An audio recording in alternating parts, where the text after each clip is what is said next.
Chitemo kikulu mukiri mukachopa Kama zilulu ye kayokofe Wawatuna mwaki Wekidera mae babagoto Watuna nina mwaki Nime nipasuka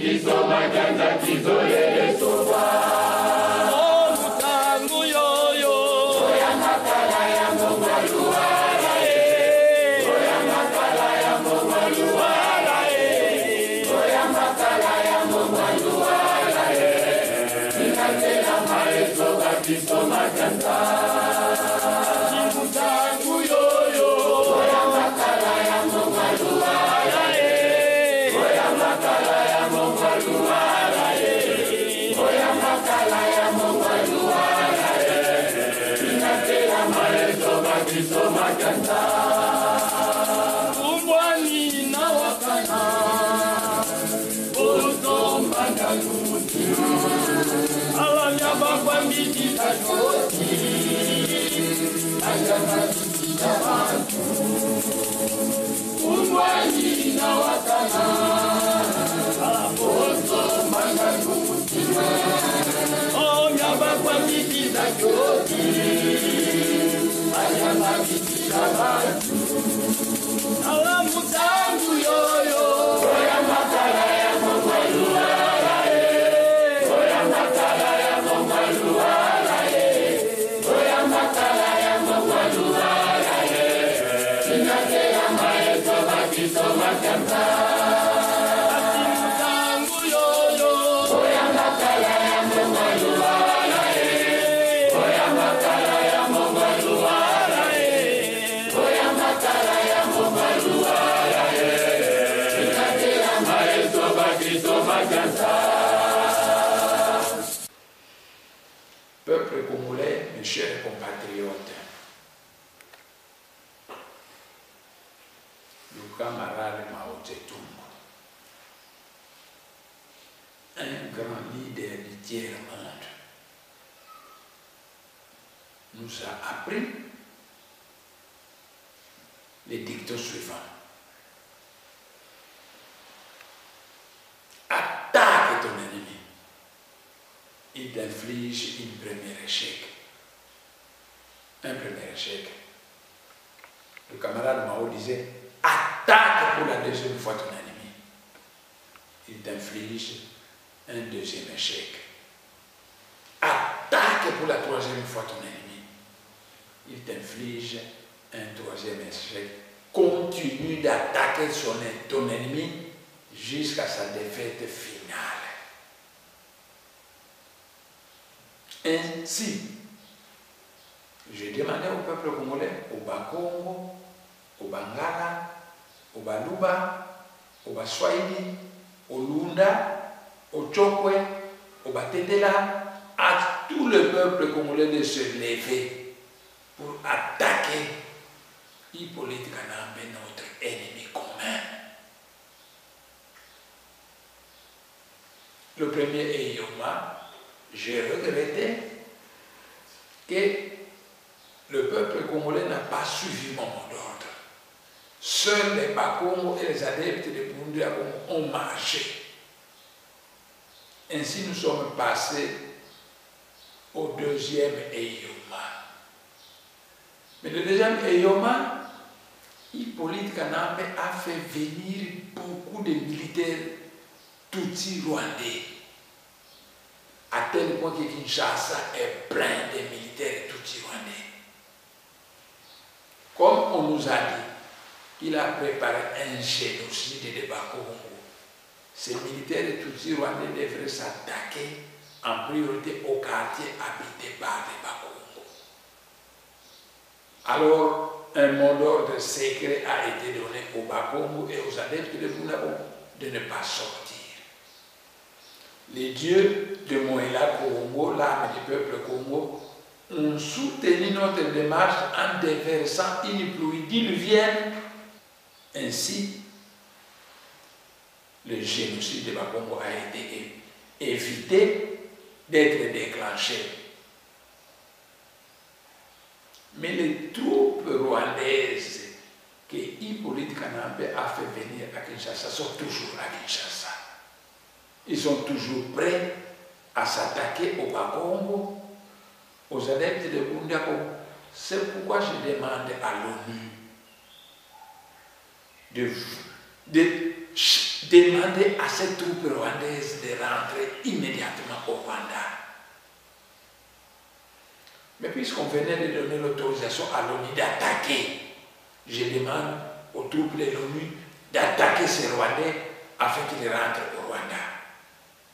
L'ONU, qui a toujours accompagné les injustices d'Hippolyte Kanambe, serait alors pardonné de tous les torts qu'il nous a commis. Mais nous lui demandons de chasser, si possible par la force, les troupes rwandaises qui sont venues nombreux au Congo et qui sont à Kinshasa, qu'ils rentrent au Rwanda. Mes chers compatriotes, je vous ai indiqué ce que nous a recommandé le camarade Mao Tse-tung, un grand leader du tiers-monde. Il nous a demandé que chaque fois que vous serez en guerre contre votre ennemi, ne vous découragez pas si vous avez des défaites du début. Continuez à attaquer votre ennemi jusqu'à sa défaite finale. C'est pourquoi j'ai dit au peuple congolais, au Bakongo, au Bangala, au Baluba, au Batetela, au Baswahili, au Lunda, au Tchokwe, j'ai dit à tout le peuple congolais de continuer d'attaquer Hippolyte Kanambe jusqu'à sa défaite finale, afin qu'il quitte notre pays et que notre pays devienne réellement indépendant, à la tête duquel va trôner un président congolais. Une date sera de nouveau fixée pour un deuxième Eyoma, mais en attendant, j'attends que l'ONU chasse les troupes rwandaises qui sont pour le moment au Congo. Quand l'ONU aura chassé, si possible par la force, c'est autorisé par les Nations Unies, si possible par la force, quand l'ONU aura chassé ces troupes rwandaises, je vous indiquerai la date de l'autre Eyoma qui va suivre pour toujours attaquer notre ennemi jusqu'à sa défaite finale. Peuple congolais, mes chers compatriotes,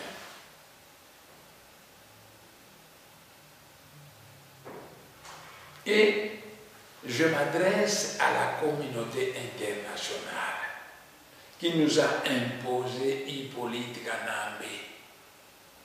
À cette communauté internationale, je dis ceci. Les erreurs existent dans la vie d'un homme. Mais quand l'homme comprend ces erreurs qui demandent pardon, on les pardonne. Vous qui nous avez imposé Hippolyte Kanambe, un étranger au Congo, vous avez fait ça dans l'intention de mettre main basse à notre terre et à nos richesses. Mais dans vos pays, personne ne peut devenir Premier ministre s'il n'est pas belge. Personne ne peut devenir président de la France s'il n'est pas français. Et personne ne peut devenir président des États-Unis s'il n'est pas américain. Puisque vous êtes un peuple intelligent, les Blancs, j'espère que vous avez bien compris que la tentative que vous avez essayé de nous imposer un étranger au Congo a échoué. Et que vous allez laisser tomber cette tentative et désormais soutenir les Congolais qui veulent libérer leur pays. Quand vous le verrez, nous oublierons le passé. Car il n'est pas bon de continuer à regarder l'avenir de nos relations à l'aide d'un rétroviseur qui ne peut que nous faire voir le passé. Mais si vous continuez à soutenir afin qu'un étranger soit président au Congo, vous serez vous-même contre ce que vous nous prêchez. contre votre démocratie, alors que chez vous, personne ne peut devenir président aux États-Unis, ce n'est pas américain, alors que chez vous, personne ne peut devenir président en France, ce n'est pas français, alors que chez vous, en Belgique, personne ne peut devenir premier ministre belge. Vous venez donc prêcher le contraire au Congo. Nous ne croirons plus à ce que vous dites. Nous ne croirons plus. Et votre prétendue mondialisation, nous ne croirons plus. Comme vous montez des armées entières pour chasser le tiers-monde chez vous, le tiers-monde alors sera obligé aussi de commencer à chasser les Européens chez nous. C'est tout. Mais j'ai dit que dans l'histoire d'un homme, les erreurs sont possibles, mais quand on a commis des erreurs et qu'on a compris, qu'on a changé, on reçoit le pardon. Nous sommes donc prêts à oublier le passé à condition que ceux qui nous ont imposé Hippolyte Kanambe puissent changer. Mais pour notre réflexion à tous, réfléchissons un peu ensemble.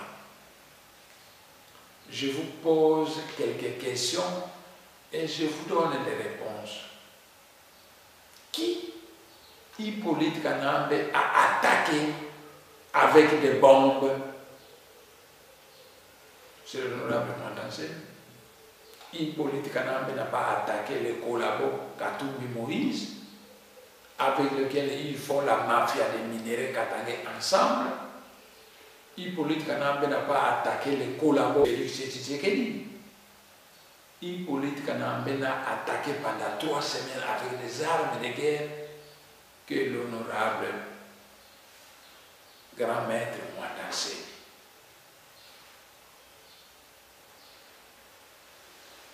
Qui Hippolyte Kanambe a détruit la maison.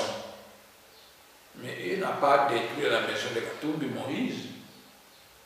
Il n'a pas détruit la maison de Félix Tshisekedi. Il n'a pas détruit la maison de ses collabos du rassemblement. Mais pendant 3 semaines, il a détruit le palais royal du grand maître Mwandansé.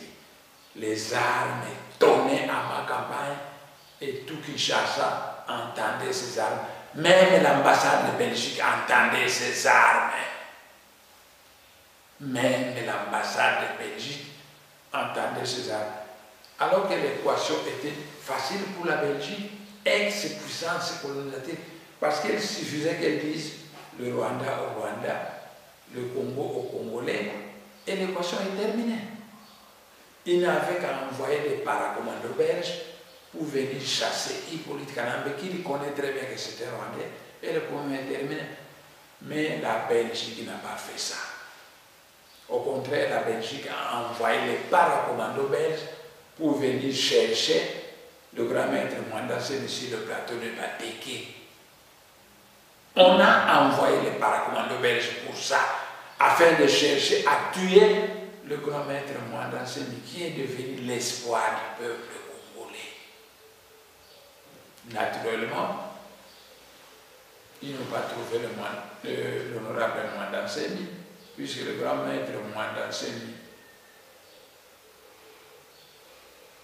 est doté de certaines facultés inconnues des hommes. Il peut disparaître et on ne l'a pas trouvé. Et finalement, 50 paracommandos belges sont rentrés en Belgique. Mais j'ai dit ceci à la Belgique: ne négligez pas la chance qui vous sourit. Parce que le grand maître Mwandansé, c'est un pro-belge de longue date. C'est un pro-belge de longue date. Ceux qui le connaissent le savent très bien. Tant les Belges que les Blancs qui le connaissent le savent très bien. Ne perdez pas la chance qui vous sourit. Parce que la chance, on l'attrape au vol. Sinon, il va s'éloigner et ce sera trop tard pour la Belgique. Malheur à ceux qui comprennent toujours en retard. Mais qui Hippolyte Kanambe a mis en prison? Mais c'est l'honorable grand maître Mwandansemi. On n'a pas mis en prison Katumbi Moïse. Hippolyte Kanambe n'a pas attaqué les collaborateurs de Félix Tshisekedi. On n'a pas mis en prison les collaborateurs du rassemblement. C'est l'honorable Mwandansemi qu'on a mis en prison. Et il est sorti de la prison par la grâce de Dieu. Et il a entraîné avec lui tous les prisonniers, 4000 prisonniers sont sortis de la prison de Makala. Car les dieux savent utiliser même les vulgaires passions humaines pour la réalisation de leurs propres plans. Mais une fois que l'honorable Mwandansemi est sorti de la prison, Hippolyte Kanambe et le pouvoir rwandais a cherché de l'arrêter et de le tuer. C'est pourquoi il a disparu de la circulation pendant qu'il est toujours là. Il écoute de temps en temps une heure à sa maison, à son palais royal. Et il disparaît dès qu'il voit que les militaires approchent de ce palais royal.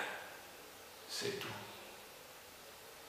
Mais qui Hippolyte Kanambe a cherché à arrêter et à les tuer? Pas Katumbi Moïse. Hippolyte Kanambe n'a pas attaqué les collaborateurs de Félix Tshisekedi. Pas les collaborateurs du rassemblement. Hippolyte Kanambe a cherché d'arrêter l'honorable Mwandansemi afin de le tuer. Qui a lancé le mot d'ordre au peuple congolais de se soulever contre les colonisateurs rwandais? Ce n'est pas Katumbi Moïse. D'ailleurs, pendant que Hippolyte Kanambe est en train de tuer les Baluba et de les jeter dans les fosses communes pour les endormir, on nomme un Moulouba Sami Badi Bangi Premier ministre, puis un autre Kassaye, Bruno Tshibala Premier ministre. Et on prépare déjà le collaborateur de Félix Tshisekedi pour devenir le futur Premier ministre. Et les Baluba Kassaye pensent qu'ils ont du succès parce qu'ils ont la primature alors qu'on est en train de s'endormir. Pendant qu'on mène la guerre au Kasaï pour leur arracher la terre pleine de diamants. Et quand ils se réveilleront, il deviendra trop tard. Malheur à ceux qui comprennent toujours en retard. Mais qui dirige l'actuelle révolution congolaise? C'est le grand maître Mwandansemi qui a été envoyé du ciel pour cela. C'est pas Katumbi. Hippolyte Kanambe n'a pas attaqué les collaborateurs. Ce n'est pas les collaborateurs du rassemblement, c'est le grand maître Mwandansemi qui a été envoyé du ciel pour cela. Mais qui doit montrer l'exemple de la bonne gestion de la République démocratique du Congo pendant 3 années? Ce n'est pas un septennat, ce n'est pas 4 ans, ce n'est pas 5 ans. Pendant 3 années de transition. Réfléchissons tous ensemble. Les dieux de Ntimakatioba et le Seigneur Akongo vous envoient un messager avec une mission particulière. Au lieu de lui laisser terminer sa mission, vous choisissez un autre intrus, mais vous avez désobéi à Dieu. Vous avez désobéi aux dieux de Ntimakatioba qui savent que le grand maître Mwandansemi, qui a été sacré chef saint de l'Afrique centrale, a établi un plan de libération du Congo en 2 étapes. Première étape, chasser Hippolyte Kanambe. Et deuxième étape, diriger la République démocratique du Congo et préparer les élections crédibles. Quand ces élections auront eu lieu, le grand maître Mwandansemi ne sera pas candidat à ces élections. C'est lui qui va gagner ces élections. Il va lui laisser le pays et il va se retirer en Malombo. Voilà, mes chers compatriotes, notre véritable équation.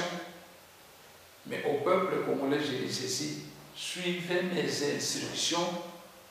Je suis le 4e président congolais prophétisé par le prophète Kimbangu qui vous apportera le bonheur car nous mettrons fin à la misère du peuple congolais. Nous stabiliserons ce dollar qui ne fait que galoper. Et le peuple congolais ne sera plus défini comme étant un peuple qui a un pays très riche et qui est extrêmement très pauvre. Car la richesse descendra au peuple congolais qui vivra dans le bonheur et qui sera envié par le monde entier. Mes chers compatriotes, vous savez qu'Étienne Tshisekedi